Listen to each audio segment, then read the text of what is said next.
Raza, were you Team Cap or Iron Man in Civil War? Oh, Team Cap. Thunderbolt Ross is a villain in the MCU. This is a guy that was like hunting down a guy to kill him and then experimented on someone else and created Abomination. He's not a good person. So the idea that he's the guy that has control of the Avengers he's not a person that I trust. Likewise, when you realize S.H.I.E.L.D. was controlled by Hydra, I don't trust the government with control of these heroes. Should there be some oversight? Sure. But that was like, Tony is not good at controlling himself. So maybe Tony needed oversight. He created Ultron by accident.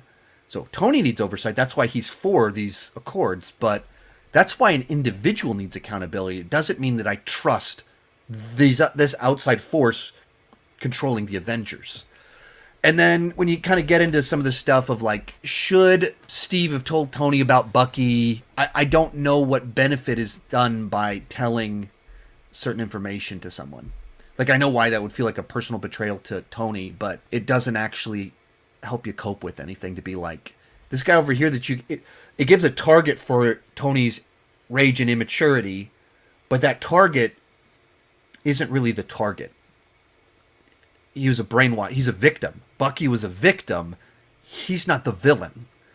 But if you say Bucky killed your parents, it puts a target on an actual victim. Like, I get the moment of betrayal of, why didn't you tell me? But it's not really even a betrayal. He didn't betray him. He just didn't tell him something because he had conflicting values and friendships. If I tell this friend the truth, then he goes after my other friend who's already struggling. Very much, I am Team Cap. And even like Iron Man, his response in finding out the truth and wants to fight both of them, that's an emotional response. That's not a logical response. I understand why he did that. I understand why he was mad and reacted the way he did. That doesn't mean it's a good response or a rational one. So I'm Team Cap all the way.